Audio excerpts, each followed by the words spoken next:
ఇరాన్తో యుద్ధం భీకరంగా సాగుతున్న టైంలో అమెరికన్ ఆర్మీలో ఏం జరుగుతోంది? యుఎస్ సైన్యాధిపతి రాండీ జార్జ్ను తొలగించాలన్న నిర్ణయానికి కారణాలేంటి?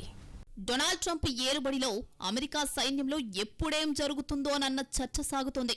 అమెరికా సైన్యాధిపతి జనరల్ రాండీ జార్జ్ని పదవి నుంచి వైదొలగాలని చెప్పడం తీవ్ర చర్చనీయాంశంగా మారింది. ఈ విషయాన్ని పెంటగాన్ వర్గాలు కూడా ధృవీకరించాయి. అమెరికా ఆర్మీలోని అత్యున్నత స్థాయి అధికారి జనరల్ రాండీ జార్జ్ని పదవి నుంచి వైదొలగాలని రక్షణ మంత్రి పీట్ హెగ్సెత్ కోరినట్లు ప్రచారం జరుగుతోంది. తక్షణమే పదవీ విరమణ చేయాలని హెగ్సెత్ రాండీకి వెల్లడించాడని తెలుస్తోంది.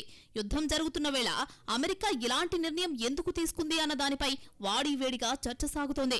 అయితే అమెరికా రక్షణ విభాగాన్ని పునరుద్ధరించేందుకు పీట్ హెగ్సెత్ వేగంగా చర్యలు తీసుకుంటున్నారు. అందులో భాగంగానే ఈ నిర్ణయం తీసుకున్నట్లు తెలుస్తోంది. గత ఏడాది యుద్ధ శాఖ మంత్రిగా బాధ్యతలు తీసుకున్నప్పటి నుంచి డజను మందికి పైగా ఉన్నత స్థాయి జనరల్స్ ను, అడ్మిరల్స్ ను హెగ్సెత్ పదవి నుంచి తొలగించారు. వారి స్థానంలో వేరే వారిని నియమించారు. ఈ క్రమంలో 2023లో ఆర్మీ చీఫ్ గా బాధ్యతలు తీసుకున్న జార్జ్ ను తాజాగా తొలగించారు. ఇక పదాతిదళ అధికారి అయిన George west point military academy నుంచి గ్రాడ్యుయేట్ పట్టా పొందారు. మొదట గల్ఫ్ యుద్ధంతో సహా ఇరాక్, ఆఫ్ఘనిస్తాన్లలో కూడా సేవలందించారు. జో బైడెన్ హయాంలో 2021-22 వరకు రక్షణ మంత్రి లాయిడ్ ఆస్టిన్ కు సహాయకుడిగా పనిచేశారు. గత ఏడాది ఫిబ్రవరిలో అనేక మంది ఉన్నత స్థాయి అధికారులను హెగ్సెత్ పదవి నుంచి తొలగించారు.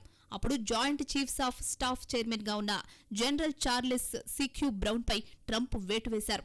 అప్పటి నుంచి ఉన్నత స్థాయి సైనిక జనరల్స్, అడ్మిరల్స్ ముందస్తు పదవీ విరమణ చేయడం లేదా బాధ్యతల నుంచి తొలగించడం వంటివి చోటు చేసుకున్నాయి.